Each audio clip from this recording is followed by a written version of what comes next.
السلام علیکم ناظرین، میں ہوں منصور علی خان. اپنے ڈیجیٹل چینل کے اوپر آپ کو خوش آمدید کہوں گا. ناظرین، پچھلے 12 گھنٹے میں جو خبریں ڈیولپ ہوئیں، خاص طور پہ آج ایک بڑی اہم خبر ڈیولپ ہوئی ہے مذاکرات کے حوالے سے. اس سلسلے میں ہمارے پاس کچھ ایکسکلوسیو خبریں ہیں، وہ آپ کے ساتھ شیئر کریں گے کہ جو آپ کو دکھایا جا رہا ہے، جو آپ کو بتایا جا رہا ہے، جو آپ ٹیلی ویژن اسکرینز کے اوپر دیکھ رہے ہیں کہ مذاکرات جو ہے وہ تعطل کا شکار ہو گئے ہیں، بلکہ ختم ہو گئے ہیں. اگر آپ اس کو اس طرح کہیں تو اصل کہانی یہ نہیں ہے. اصل کہانی کچھ اور ہے اور بڑی مزیدار کہانی ہے. یہ تھوڑی دیر میں آپ کے ساتھ ڈیٹیلز جو ہیں وہ شیئر کریں گے. اس سے پہلے آپ سے ریکویسٹ کہ چینل کو سبسکرائب کرنا مت بھولیے، بیل آئیکن پریس کیجیے. اگر آپ کو ویڈیو پسند آئے اسے لائک اور شیئر ضرور کیجیے گا. 17 لاکھ سبسکرائبرز کے ٹارگٹ کی جانب اور بڑی تیزی سے ہم چل رہے ہیں، اور اب ہم تقریباً 5,500 سبسکرائبرز صرف دور ہیں، اور انشاءاللہ میرے خیال میں اگلے ایک ہفتے کے اندر ہی یہ ٹارگٹ جو ہے ہم ضرور اچیو کریں گے. لیکن اس میں آپ کی مدد درکار ہوگی. نیچے کامنٹ سیکشن میں اپنی رائے سے ہمیں ضرور آگاہ کیجیے گا. اچھا جی، سب سے پہلی جو ڈیولپمنٹ ہے، اور by the way supreme court میں بھی آج ایک امپورٹنٹ فیصلہ جو ہے وہ محفوظ ہوا ہے، اس کے بارے میں بھی بات کریں گے. لیکن سب سے پہلے میرے خیال میں مذاکرات کے حوالے سے آپ بات کرنا چاہیں گے، کیونکہ یہ ایک بڑی امپورٹنٹ ڈیولپمنٹ ہے. اور ہوا یہ ہے کہ بیرسٹر گوہر کی آج اڈیالہ جیل میں عمران خان صاحب سے ملاقات کے بعد جو ہے وہ باہر آئے، میڈیا سے انہوں نے گفتگو کی، اور انہوں نے کہا کہ جی حکومت نے 7 روز میں کمیشن بنانا تھا، جو آج تک، یہ آج رات تک مطلب 7 روز جو ہیں وہ کمپلیٹ ہو جاتے ہیں. تو انہوں نے کہا کہ حکومت کی جانب سے آج تک کمیشن نہیں بنایا گیا ہے، اس لیے عمران خان نے مذاکرات ختم کرنے کا اعلان کیا ہے، اور آج تک ہم نے حکومت کو وقت دیا تھا. عمران خان نے واضح کیا تھا کہ کمیشن نہ بنا تو مذاکرات کے مزید راؤنڈ نہیں چلیں گے. ہماری خواہش تھی کہ مذاکرات آگے بڑھیں، لیکن سیاسی اختلافات اتنے ہیں کہ برف پگھل نہیں رہی. تو ویسے بائی دا وے مطلب کچھ 2-4 تو یہ ایک آفیشیل اناؤنسمنٹ آپ کہہ سکتے ہیں کہ یہ مذاکرات کے حوالے سے تھی. اچھا، 2-4 چیزیں ہیں. پہلی بات تو یہ کہ جب یہ مذاکرات شروع ہوئے، اور سب سے پہلے آپ کو یاد ہوگا پاکستان تحریک انصاف نے اپنی مذاکراتی کمیٹی بنائی تھی، اور حکومت نے تب تک جو ہے اس کے اوپر کوئی کام ہی نہیں کیا تھا، نہ انہوں نے کوئی مذاکراتی کمیٹی بنائی. تو لگ یہ رہا تھا کہ یہ ون سائیڈڈ لو افیئر چل رہا ہے. ایک سائڈ کو بہت ارجنسی ہے مذاکرات کرنے کی، لیکن دوسری سائڈ جو ہے وہ اس کے اندر کوئی زیادہ انٹرسٹ شو نہیں کر رہی. خیر، یہ ڈائنامکس بڑے عجیب لگتے ہیں، کیونکہ عام طور پہ اس سے ایک سائن آف ویکنیس بھی نظر آتا ہے کہ جناب مطلب دوسری سائڈ جو ہے وہ تو راضی نہیں ہے، آپ کیوں راضی ہو گئے؟ لیکن چلیں ٹھیک ہے. خیر، اس کے بعد حکومتی سائڈ سے بھی جو ہے مذاکراتی کمیٹی بن گئی، وہ آپس میں بیٹھی. بیٹھنے کے بعد اس مدعے کے اوپر جو ہے وہ کنڈا پھنس گیا کہ جناب لکھ کے دیں کہ آپ کو کیا چاہیے. تو انہوں نے لکھ کے بھی دے دیا. پہلے تو انہوں نے اس پہ ذرا لیت و لال سے کام لیا، لیکن اس کے بعد لکھ کے بھی دے دیا کہ جناب ٹھیک ہے، ہمیں یہ چاہیے. اچھا، وہ یہ جو تھا وہ بڑا لمبا مینیو تھا پورا ایک. وہ کوئی 2-4 پوائنٹ، صرف 2 پوائنٹ نہیں تھے. ویسے تو لگ رہا تھا نا 2 صرف جملے لکھے جائیں گے کہ جی پہلا جملہ تھا کہ سیاسی قیدیوں کو رہا کیا جائے، دوسرا تھا کہ 9 مئی اور 26 نومبر کے اوپر جو ہے جوڈیشل کمیشن بنا دیا جائے. لیکن وہ اس طرح نہیں تھا، بڑی ڈیٹیل سے، مطلب وہ لگ رہا تھا کہ وکلا نے بیٹھ کے اپنا کام کیا ہوا ہے. اور ظاہری بات ہے آج کل وکلا ہی معاملات کو سنبھال رہے ہیں پی ٹی آئی کی طرف سے، تو بڑی ڈیٹیل اس کے اندر جو ہے وہ کوریج تھی. اچھا، اس کے بعد حکومتی وزیروں کی جانب سے، خواجہ آصف کی طرف سے، رانا ثناء اللہ کی جانب سے یہ بیانات سامنے آئے کہ جناب لگ نہیں رہا کہ کہانی بن رہی ہے. رانا ثناء اللہ صاحب نے تو یہاں تک کہہ دیا کہ یہ جتنی ہماری بساط ہے اس کے مطابق ہم سے چیز مانگی جائے. یہ جو پوائنٹرز میں آپ کو یہ بتا رہا ہوں نا، یہ جو بیک گراؤنڈ بتا رہا ہوں، یہ اس لیے ہیں کیونکہ آگے جو میں خبر دینے لگا ہوں، آپ نے ان پوائنٹرز کو ذہن میں رکھنا ہے. یہ بہت ضروری ہے، یہ بیانات بہت ضروری ہیں. اسی دوران فیصل واڈا صاحب نے کل بھی انہوں نے ایک پروگرام کے اندر یہ بات کی کہ مذاکرات جو ہیں وہ آپ سمجھ لیجئے کہ اس کا نکلنا کچھ نہیں ہے، یہ مذاکرات ہیں، کہ مذاق ہو رہا ہے اور یہ سب کچھ ہے. یہ کیوں اس قسم کی سٹیٹمنٹس دی جا رہی تھی؟ میں یہ آپ سوچتا ہے نا بندہ، یہ بندہ ضرور سوچتا ہے. یہ تو اس کی وجہ جو ہے وہ مطلب میرے خیال میں تو مذاکرات میں بیٹھنے سے پہلے ہی سب کو پتا تھا اس بات کا کہ یہ کیا مانگیں گے، یا کیونکہ PTI public platforms کے اوپر یہ کہہ چکی ہوئی تھی کہ ہمیں یہ چاہیے. تو پھر آخر کیا وجہ تھی؟ آخر یہ کیوں یہ حکومتی وزراء یا فیصل واڈا اس قسم کی باتیں کر رہے تھے کہ جناب یہ مذاکرات کہیں نہیں جا رہے، یہ کسی طرف نہیں جائیں گے؟ اب جو خبر ہے وہ میں اب آپ کے ساتھ شیئر کرنے جا رہا ہوں. اس دوران آپ کو یہ خبر ملی تمام چینلز کے اوپر، ہم نے بھی اس کو رپورٹ کیا کہ جناب یہ بیسکلی پی ٹی آئی کی اور آرمی چیف کی آپس میں ایک ملاقات ہوئی ہے. اس کے بعد دونوں سائڈز نے جو ہے، ایون اسٹیبلشمنٹ کی جانب سے بھی اور پی ٹی آئی کی جانب سے بھی، بلکہ میرے خیال میں اسٹیبلشمنٹ کی جانب سے زیادہ یہ امپریشن دیا گیا کہ نہیں یہ کوئی ایسی ویسی ملاقات نہیں تھی، اس میں تو یہ ساری جماعتوں کے ساتھ جو ہے یہ ملاقات ہو رہی تھی، اور اس کے اندر جو ہے وہ بیرسٹر گوہر بھی بیٹھے ہوئے تھے. یہ آدھا سچ ہے، یہ آدھی حقیقت ہے. آدھی حقیقت یہ ہے کہ ہاں بیرسٹر گوہر ادھر بھی بیٹھے ہوئے تھے، لیکن بیرسٹر گوہر کہیں اور بھی بیٹھے ہوئے تھے. ٹھیک ہے، تو اس میں اس کو ڈینائی نہیں کیا جا سکتا. ایون دو بیرسٹر گوہر نے پہلے سے ڈینائی کیا, لیکن 24 گھنٹے کے بعد ہی اسے ایکسیپٹ کر لیا. انہوں نے کہا کیونکہ خان صاحب نے ایکسیپٹ کر لیا ہے, خان صاحب نے بول دیا. ان کو کہا گیا, ان کو کہا ہوا تھا کہ نہ بولنا, لیکن خان صاحب خود بول پڑے کہ ہاں جی بیرسٹر گوہر کی جو ہے ملاقات ہوئی ہے. ویسے اٹ واز کوائٹ امبیرسنگ, بانی چیئرمین نے موجودہ چیئرمین کو اچھا خاصا امبیرس کیا یہ حرکت کر کے. لیکن چلیں ٹھیک ہے, ان کا اپنے پارٹی کے معاملات ہیں. خان صاحب اگر کسی کی ٹانگ کھینچ بھی دیں تو ڈزنٹ میٹر, یہ ان کا اپنا آپس کا معاملہ ہے. اب آتی ہے خبر, یہاں سے خبر کا آغاز ہوتا ہے جو میرے پاس آپ کے لیے خبر ہے. آپ یہ سمجھ لیجئے کہ پورے پاکستان کو ٹیلی ویژن سکرینز کے اوپر یہ دکھایا گیا ہے کہ 6 لوگ یہاں بیٹھے ہیں اور 6 لوگ دوسری سائڈ پہ بیٹھے ہیں, یعنی کہ حکومت اور پی ٹی آئی کے درمیان. اور ٹیلی ویژن سکرینز کو یہ دکھایا گیا کہ جناب ایک سائڈ جو ہے وہ یہ کہہ رہی ہے کہ آپ جوڈیشل کمیشنز بنا کے دیں, اس کے اندر یہ ہونا چاہیے, یہ سب کچھ ہے. کہیں اور کسی اور کمرے میں ایک فرضی جو ہے وہ پریوں کی داستان آپ کے ساتھ شیئر کر رہا ہوں, ٹھیک ہے, فرضی آپ سمجھ لیجئے. کہیں اور کسی کمرے کے اندر آپ سمجھ لیجئے کہ ایک سائڈ پہ اسٹیبلشمنٹ بیٹھی ہوئی تھی اور دوسری سائڈ پہ جو ہے وہ پی ٹی آئی بیٹھی ہوئی تھی, ٹھیک ہے. اب اسٹیبلشمنٹ سے کون بیٹھا ہوا تھا یا پی ٹی آئی سے کون بیٹھا ہوا تھا, میں تو ایک فرضی صرف ایک خاکہ بنا رہا ہوں نا. میں یہ نہیں کہہ رہا کہ یہ فلاں جگہ پہ اتنے بجے یہ ملاقات ہوئی. میں آپ کو صرف سمجھانے کے لیے میں کہہ رہا ہوں کہ آپ سمجھ لیجئے کہ ایک کمرہ ہے, ایک کمرے میں اسی طرح ایک ٹیبل ہے اور ایک ٹیبل پہ اسٹیبلشمنٹ بیٹھی ہوئی ہے اور دوسری سائڈ پہ پی ٹی آئی بیٹھی ہوئی ہے. تو یہاں پہ بیسکلی یہ جو جوڈیشل کمیشن یہاں پہ جو کھیلا جا رہا تھا نا, وہاں پہ یہ نہیں کھیلا جا رہا تھا. آپ سمجھ لیجئے کہ یہاں پہ ٹیسٹ میچ کھیلا جا رہا تھا اور جس سے سب بور ہو رہے تھے جس کو دیکھتے ہوئے دیکھنے والے بھی بیٹھنے والے بھی سب بہت بور ہو رہے تھے. T20 میچ ایکچولی دوسری ٹیبل پہ کھیلا جا رہا تھا, اصل جو T20 میچ ہے. اب اس T20 میچ کے اندر یہ کوئی جوڈیشل کمیشن مجھے 9 مئی 26 نومبر گولی کیوں چلائی, ہم نہیں چھوڑیں گے, بہت ہو گیا, حقیقی آزادی, ایسا کچھ بھی وہاں پہ نہیں تھا. وہاں پہ کیا ڈیمانڈ تھی؟ ڈیمانڈ نمبر 1 یہ تھی کہ جی عمران خان صاحب کو رہا کیا جائے. سدھی گل, نو لیفٹ نو رائٹ, سدھی گل, عمران خان صاحب کو رہا کیا جائے, یہ ڈیمانڈ کی گئی. وہاں سے جواب یہ ملا کہ نہیں, ابھی یہ ممکن نہیں ہے, ابھی یہ نہیں ہو سکتا, ٹھیک ہے. ڈیمانڈ نمبر 2 وہ یہ تھی کہ جناب ہمیں اس بات کا شک ہے کہ عمران خان صاحب کا ملٹری ٹرائل شروع ہونے والا ہے. یہ ملٹری ٹرائل نہیں ہو سکتا, یہ نہیں ہونا چاہیے یا نہیں ہو سکتا, الفاظ میں آپ کے اوپر چھوڑتا ہوں, آپ جو بھی استعمال کرنا چاہیں. اس کا جواب یہ تھا کہ اس کے لیے آپ سپریم کورٹ کی ججمنٹ کا انتظار کریں. سپریم کورٹ سے جو بھی ججمنٹ آئے گی ملٹری کورٹس کے حوالے سے, اس کے بعد دیکھا جائے گا. اس سے پہلے کسی قسم کی کوئی کمٹمنٹ نہیں ہو سکتی.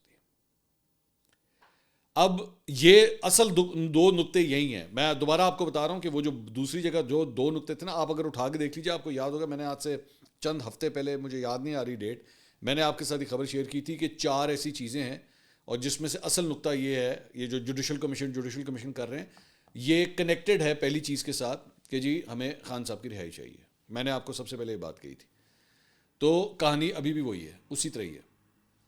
تو جب یہ جو 2 پوائنٹس تھے جس جگہ کے اوپر یہ اپیرنٹلی یہ ڈیمانڈز رکھی گئیں اور آگے سے جواب دیا گیا کہ نہیں یہ نہیں ہو سکتا, یہ ابھی نہیں ہو سکتا, تو پھر فیصلہ یہی ہوا, یا پاکستان تحریک انصاف نے یا عمران خان صاحب نے یہی محسوس کیا کہ پھر ایتھے اپنا ٹائم ضائع کرنے کی لوڑ ہے, پھر تو کوئی فائدہ نہیں ہے نا, یہاں پہ بیٹھنے کا کوئی فائدہ نہیں ہے. اچھا, میں آپ کو پہلے بھی یہ بات کہہ چکا تھا, جب یہ مذاکرات کے راؤنڈز ہوئے بھی تھے تو میں نے اس وقت بھی کہا تھا اینج کر کے ملاقات ختم ہو جاتی ہے. مطلب اتنی دیر تو ایک ڈرامہ نہیں چلتا ٹی وی کے اوپر, کوئی آپ وہ ہم انٹرٹینمنٹ پہ یا کہیں پہ آپ کوئی ڈرامہ دیکھیں نا, وہ اتنی دیر نہیں چلتا, اتنی جلدی نہیں ختم ہوتا جتنی جلدی مذاکرات ختم ہو جاتے ہیں جب یہ لوگ بیٹھتے ہیں. تو اس سے نظر آ رہا تھا کہ کوئی سیریس ڈسکشن ایکچولی ہو ہی نہیں رہی, کیونکہ دونوں ٹیبل کے اطراف جو لوگ بیٹھے ہوئے تھے نا, ان کو پتا تھا کہ اصل کہانی اس کمرے میں کہیں اور ہو رہی ہے, اور نتیجہ وہیں سے نکلنا ہے اگر کچھ نکلنا ہے تو. اور یہ ہے اس کا نتیجہ کہ سیدھا کہہ دیا گیا کہ نہیں جی خان صاحب کو ابھی رہا نہیں کیا جا سکتا, اور دوسرا ملٹری کورٹ کے اندر جو ہے وہ ٹرائل ہوگا یا نہیں ہوگا, سپریم کورٹ کے ورڈکٹ کا انتظار کیا جائے. تو افسوسناک بات ہے, میں آئی وانٹ ٹو سے دس, افسوسناک بات ہے.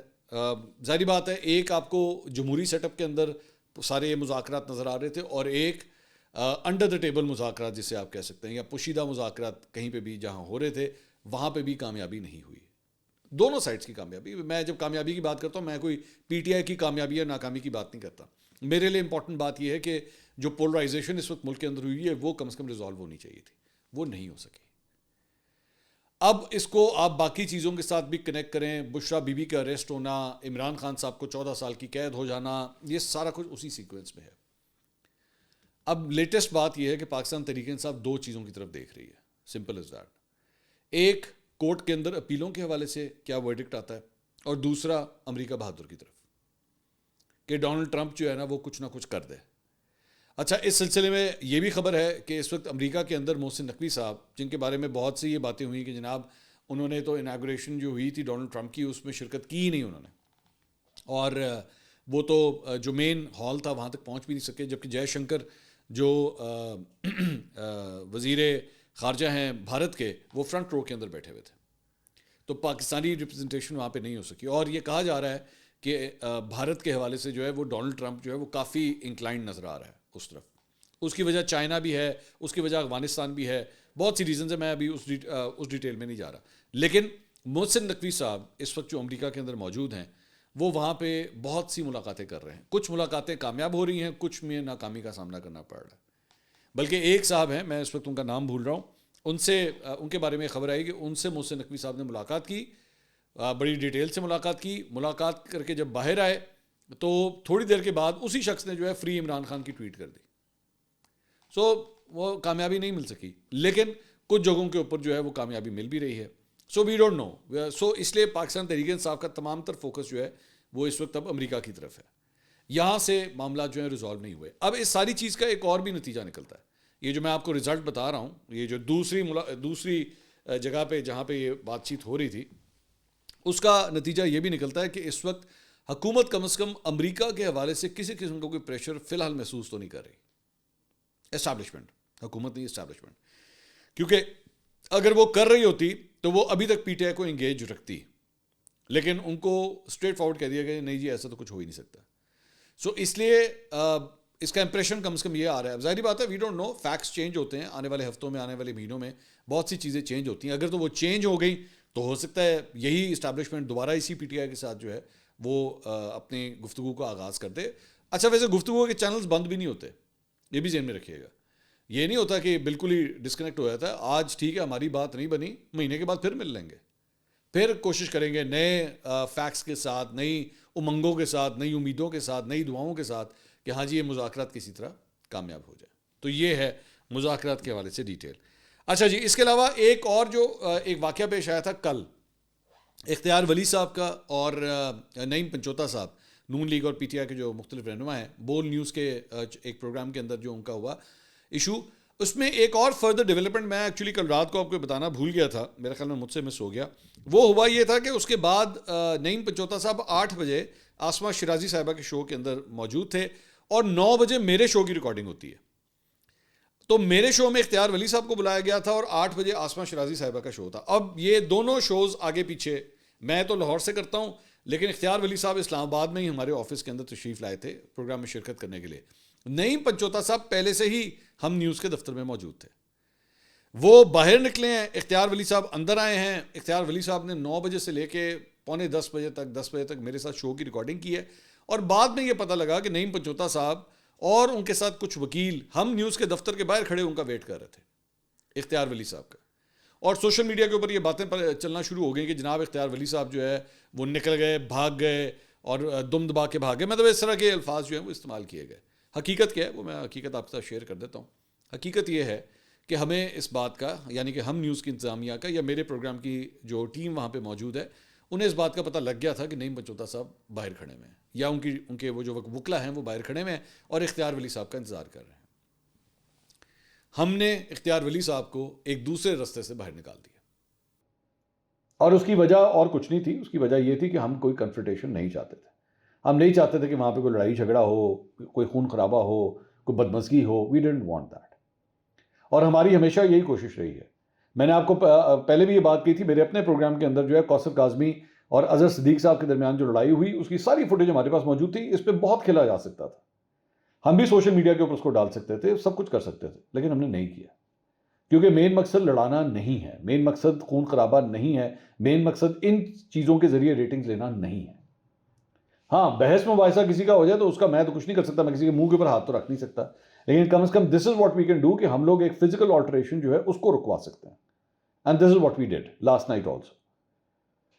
میں نے کرنے کو تو کیا مسئلہ تھا، میں صرف 1 منٹ کے لیے ذرا سوچئے نا، ہم نیوز کا دفتر 36 کیمرے اندر پڑے ہوئے ہیں، ٹھیک ہے، جب آپ کو نظر آ رہا ہے کہ باہر ایک پی ٹی آئی کے وکلا یا نعیم بچوتا کے دوست وہاں پہ موجود ہیں اور اختیار ولی باہر نکلے گا، ہم پہلے سے وہاں پہ 36 کیمرے لگا سکتے تھے کہ لو جناب ایتھے ککڑاں کی لڑائی ہونے لگی ہوں، یہ کر سکتے تھے نا، یہ ہو سکتا تھا، کوئی پاسبل کوئی پرابلم تو نہیں تھی۔ اور ہمیں اس سے کیا، انہوں نے فٹ پاتھ پہ لڑنا تھا بیٹھ کے، ہمیں اس سے کیا، ہماری فوٹیج بن جانی تھی، بیٹھ کے جو مرضی پھر چینل کے اوپر آپ جس طرح مرضی چلاتے، لو جی انہوں نے ایک دوسرے کو اینٹ بھی کٹ ماری۔ بٹ نہیں یہ طریقہ نہیں ہے، یہ صحافت نہیں ہے کہ ایسی چیزوں کو پروموٹ کیا جائے۔ دنگا فساد لڑائی جھگڑا اس کو جتنا اوائڈ کیا جا سکتا ہے one should do it, and this is what we did. یہ ہے اصل حقیقت جو آپ کو پتہ ہونی چاہیے۔ دوسری ایک اور خبر جو آئی ہے وہ یہ ہے کہ ڈان نے یہ رپورٹ کیا ہے کہ جی عمران خان صاحب نے شیخ رضا مروت کو بطور وکیل صفائی اڈیالہ جیل میں پیش ہونے سے روکتے ہوئے جیل انتظامیہ اور عدالت کو اپنے اس فیصلے سے آگاہ کر دیا ہے۔ اور سننے میں آ رہا ہے، I don't know how true is this, میں ویسے شیخ رضا مروت صاحب سے خود بھی رابطہ کروں گا اس کے بارے میں، کہ آج ان سے ان کی ملاقات بھی نہیں ہونے دی گئی، عمران خان صاحب سے شیخ رضا مروت صاحب کی ملاقات جو ہے وہ نہیں ہونے دی گئی۔ بتایا گیا کہ جی عمران خان صاحب نے شیخ رضا مروت سے متعلق تحریر بھی اپنی لکھوا دی ہے اور وہ ان سے ملاقات کے لیے پہنچے تھے، گیٹ نمبر 5 سے اڈیالہ جیل ڈیوڑی تک وہ پہنچے تھے، وہاں سے انہیں واپس بھجوا دیا گیا اور جیل انتظامیہ نے جو ہے انہیں آگاہ کر دیا کہ جی وہ خان صاحب جو ہے وہ آج آپ سے نہیں مل سکتے۔ اب شیخ رضا مروت صاحب آلریڈی اس وقت کافی انڈر پریشر ہیں، پی ٹی آئی کے اپنے اندر ان کو ایک شو کاز نوٹس بھی جو ہے وہ جاری ہوا ہے اور ان کو میڈیا کے اوپر آنے سے بھی منع کیا گیا ہے۔ اب مجھے نہیں پتا شیخ رضا مروت صاحب کتنی دیر تک میڈیا کو اوائڈ کر سکتے ہیں یا وہ نہیں آئیں گے، we'll have to wait and see that. اس کے علاوہ سپریم کورٹ سے جو ہے وہ آج ایک اہم کیس کا فیصلہ جو ہے وہ محفوظ ہوا ہے۔ سپریم کورٹ کے 2 رکنی بینچ نے بینچز اختیارات کا کیس سماعت کے لیے مقرر نہ کرنے پر ایڈیشنل رجسٹرار کے خلاف توہین عدالت کیس کی سماعت کی۔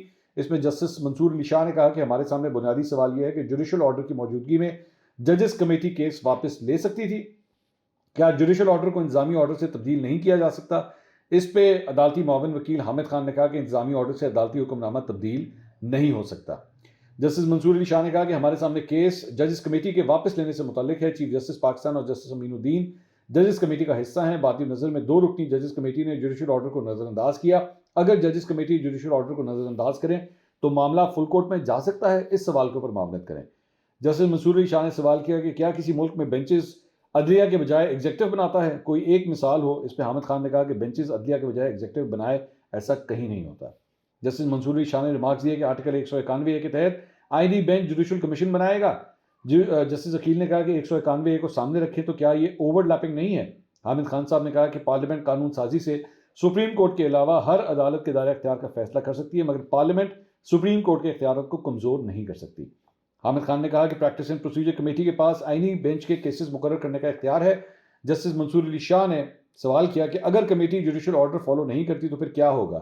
راجہ عامر کیس میں بھی فل کورٹ بنایا گیا تھا۔ انہوں نے سوال کیا کہ سپریم کورٹ رولز 1980 کے تحت فل کورٹ چیف جسٹس بنائیں گے یا پریکٹس اینڈ پروسیجر کمیٹی؟ کیا جوڈیشل آرڈر سے فل کورٹ کی تشکیل کے لیے معاملہ ججز کمیٹی کو بھجوایا جا سکتا ہے؟ دوسری جانب ذرائع نے بتایا کہ ایڈیشنل رجسٹرار سپریم کورٹ نذر عباس نے شو کاز نوٹس کا جواب عدالت میں جمع کروا دیا ہے۔ عدالتی معاون وکیل احسن بھون نے کہا کہ چیف جسٹس کمیٹی کے سامنے معاملہ رکھیں، پارلیمنٹ کا اختیار 2/3 اکثریت کے ساتھ وفاق میں قانون سازی کرنا ہے، کمیٹی بینچ کے سامنے ٹھیک کیسز مقرر کرتی ہے۔ اٹارنی جنرل منصور عوان نے کہا کہ توہین عدالت کے لیے موجودہ بینچ درست طور پر تشکیل نہیں دیا گیا، سپریم کورٹ رولز کے تحت توہین عدالت کا بینچ تشکیل دینے کے لیے چیف جسٹس فیصلہ کریں گے۔ اس بینچ کے پاس توہین عدالت کی سماعت کا اختیار نہیں ہے، یہ معاملہ دیوانی یا فوجداری توہین کے دائرے میں آتا ہے۔ توہین عدالت کا پورا پروسیجر دیا گیا ہے جو چیف جسٹس کے اختیار میں ہے۔ اس کے بعد جو بینچ ہے اس نے اس پہ فیصلہ محفوظ کر لیا ہے جو اب بعد میں سنایا جائے گا۔ تو یہ جناب اب تک کی اپڈیٹس تھیں، اگلی ویڈیو میں آپ سے دوبارہ ملاقات ہوگی۔ اللہ حافظ۔